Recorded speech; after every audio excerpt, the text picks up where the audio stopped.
What is your relationship with time? Are you wired and tired, stressed and overwhelmed, busy and going nowhere? Or just want to scale your business? Welcome to Take Back Time with your host, Penny Zenker. Penny focuses on books, strategies, tools, and tips to help you work smarter and approach your time more strategically. As a result, you can have more energy, focus, and get more done in less time. Be more efficient and effective. Get ready to take back time.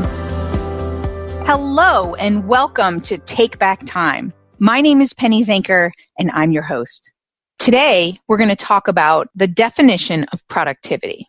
Now that might seem obvious to you, but I did a radio show that I started back in 2015, and I did it for 2 years until I relaunched it here and now. It was called Take Charge of Your Productivity. And what I found was amazing is that each and every guest that I had on, I asked one simple question that was all the same. Everything else varied depending on what the person's background and what their expertise was. But the one question I asked everyone was, what's your definition of productivity and why?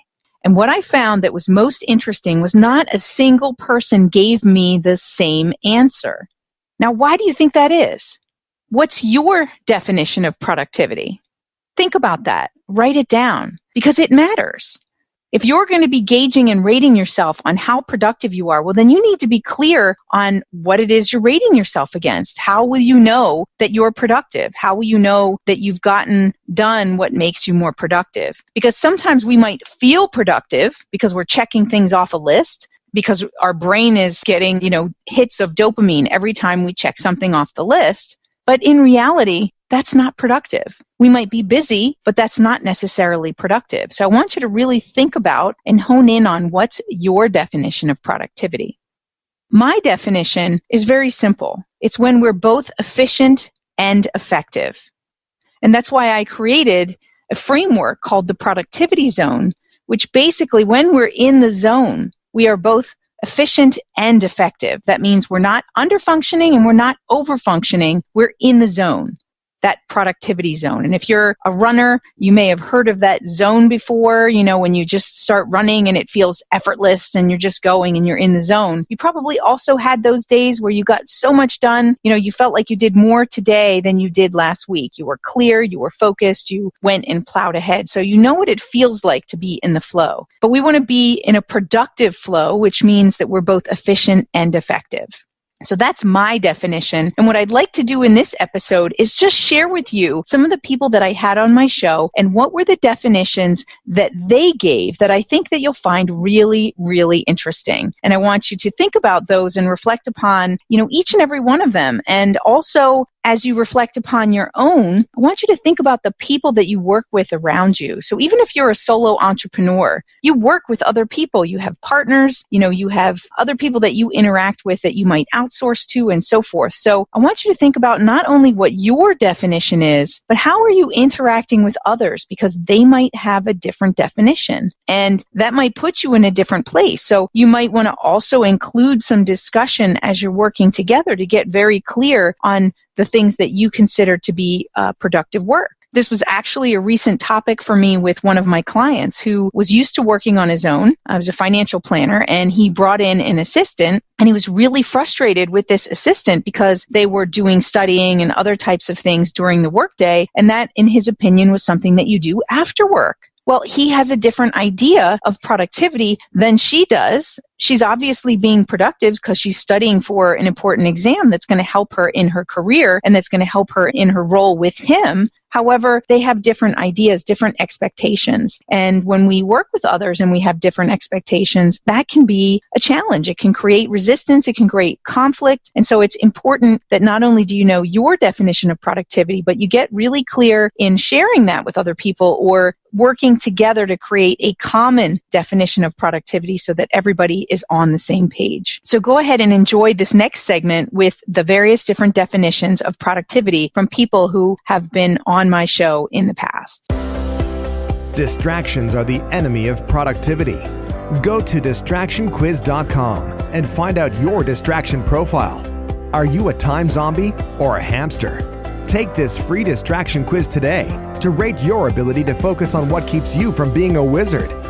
Go to distractionquiz.com.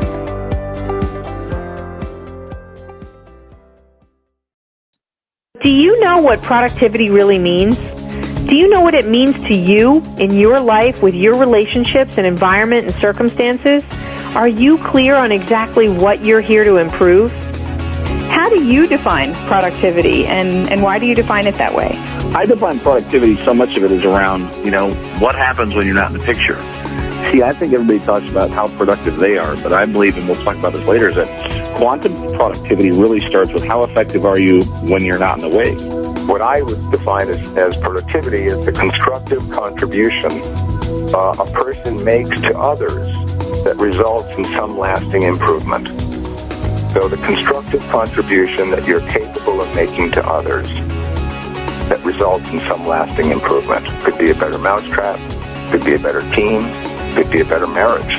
My definition of productivity is simply an equation of productivity equals your energy divided by the resistance, or energy equals the amount of time and effort it takes to accomplish a task versus the resistance of getting those tasks completed.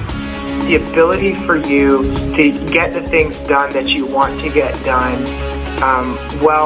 essentially optimizing your body's ability to function during that process. Because a lot of people get things done, but they're burnt out, they're stressed. They can't do it for very long because it's not sustainable. So it's right. Really the ability to get things done in a long-term sustainable way. Productivity is, obviously wanting to have something productive come out of it. You want to produce something.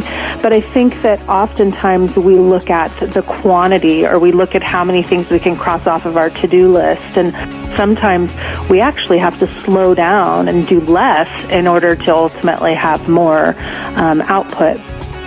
There are two aspects to a process. You have outputs and you have inputs. And productivity is defined by the outputs need to go up as the inputs need to go down.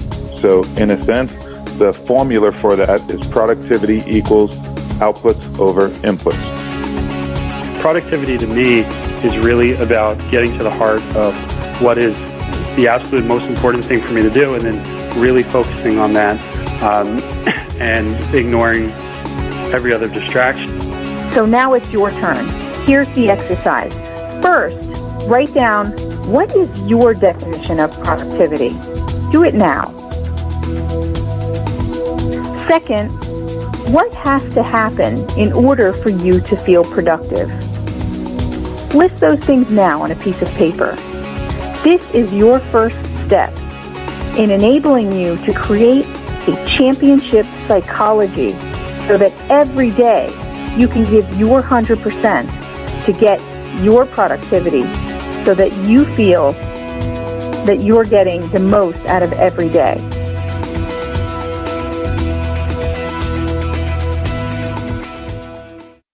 So what did you think?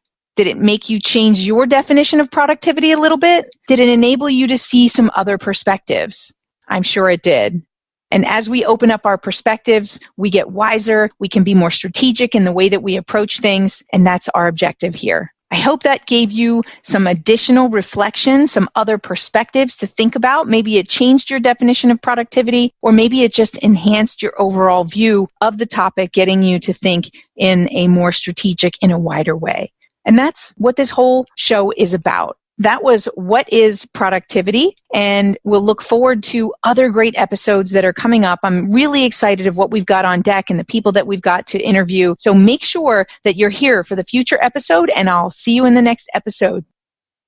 Well, I hope that expanded your horizons a little bit and opened up perspectives for you to think a little bit more about what definition you're really giving your productivity and how you're looking at it and how you're interacting with others. So I'm so glad that you were here, and continue with us for other great episodes that are going to talk about important topics and tools and tips and books that are going to help to support you in taking back your time. This is Penny Zanker, and you're here with Take Back Your Time. I'll see you in the next episode. Thank you for listening. Today's topic is another opportunity for you to put the knowledge you learned into practice. Tune in again next week for more strategies that will help you have more energy and focus to get more done in less time.